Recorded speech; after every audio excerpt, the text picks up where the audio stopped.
Hello and welcome. You're watching Head to Head on UATV and I'm Alex Garduk. Today we're talking about the intellectual property and its protection. The illegal use of audiovisual content is the problem faced by most of the rights holders around the world. So what to do if intellectual property rights have been violated?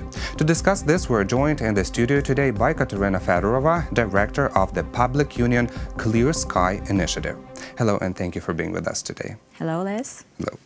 It's good to have you here. So Ukraine is experiencing a dire need regarding protection, the intellectual property. Could you please explain our audience the current situation in the country?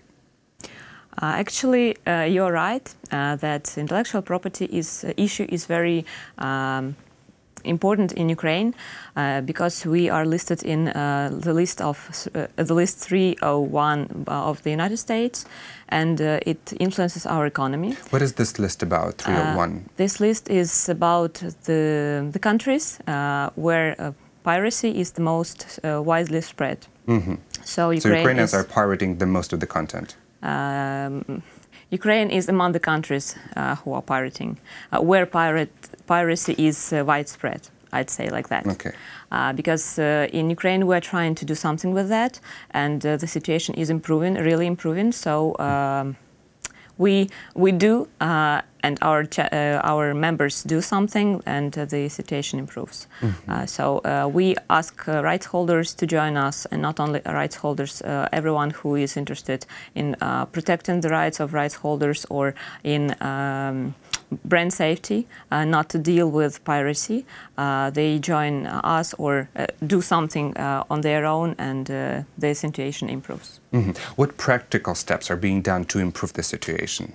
First of all, last year in Ukraine several laws were accepted by the government, and now there is a possibility to file a criminal case against pirates as well as administrative cases, and the fines are higher by the law on Kateryna is called law initiative.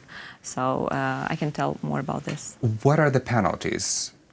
If it's administrative case or if it's a criminal case? If you just file an administrative case, it could be about 3,400 hryvnias by this sum, but it's very low.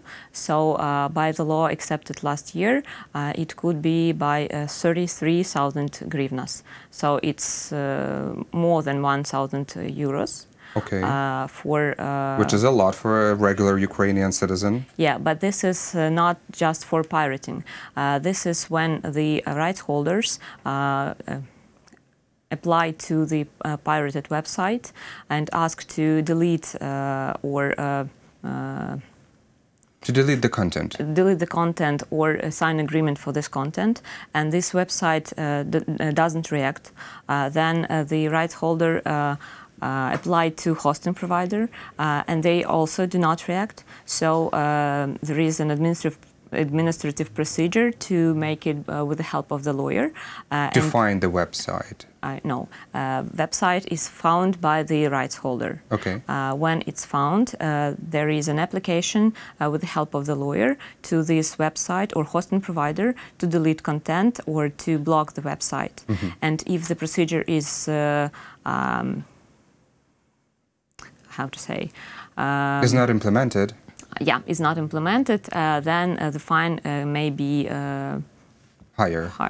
Well, but we're speaking about websites registered in Ukraine only, right? Yeah. Okay. Unfortunately. But what does the term piracy means? Because many Ukrainians, they are used to download movies for free, for example.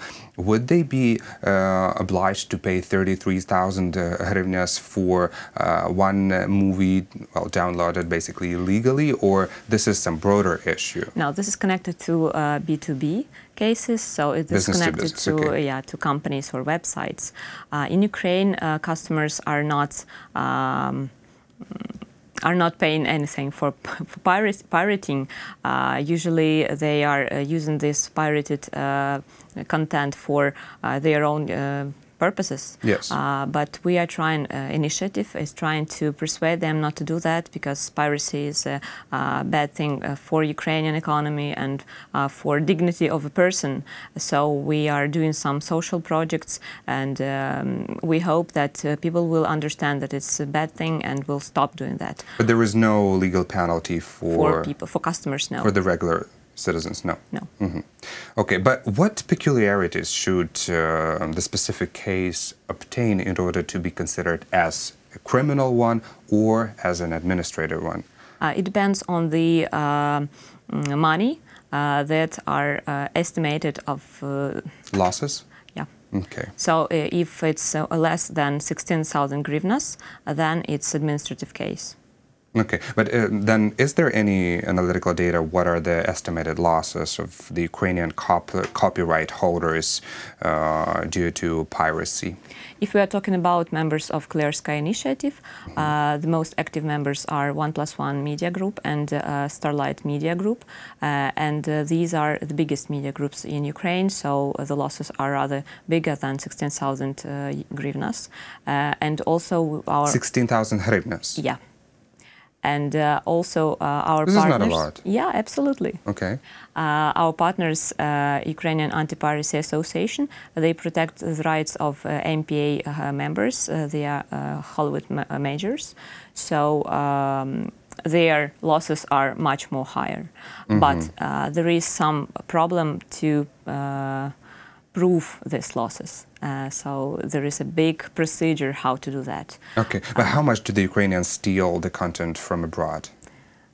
Ukrainians, you mean Ukrainian pirates as business or as customers? As businesses, as customers? We cannot say that customers steal, because they go somewhere and... where it's already stolen, so they just do download the stolen file. Yeah, okay. We are trying to persuade them that they're also stealing, but they do not do that as businesses do.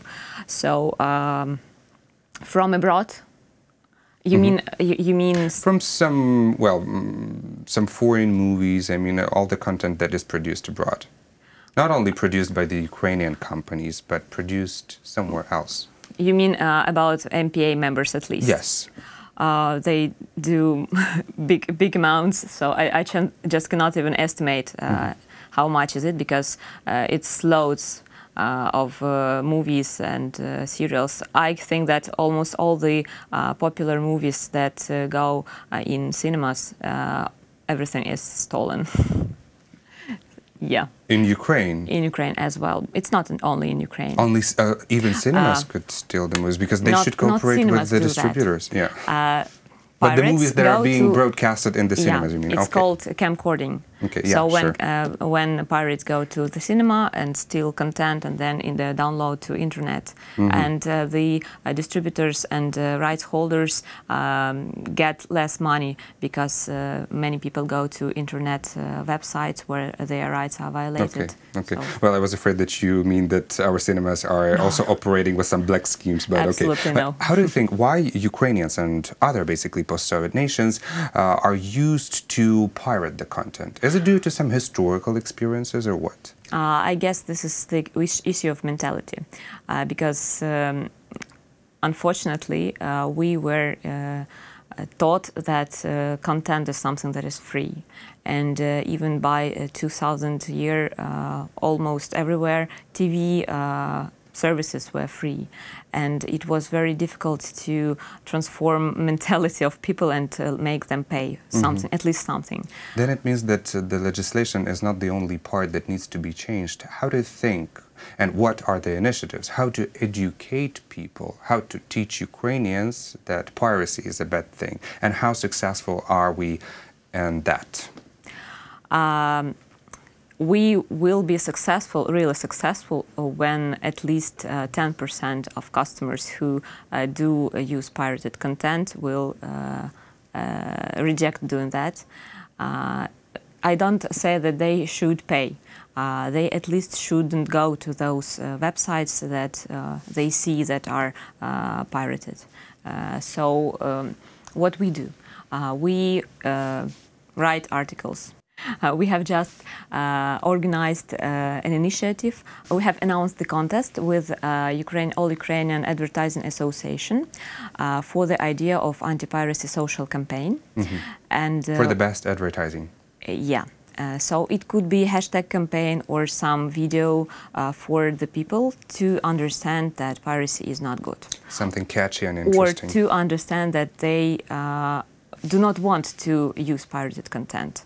And this is a long process, and it will take us much more than 10 years, I guess, because even customers in other countries, even in the USA, which is supposed to be a very clear market, they also have pirated websites and so on and so forth. So it's an initiative that should be permanent and that should be supported by media and by everyone. And by the state, yeah. Yeah, so we should start from ourselves. Just me as a person, I shouldn't go to the websites where I know that they use pirated content.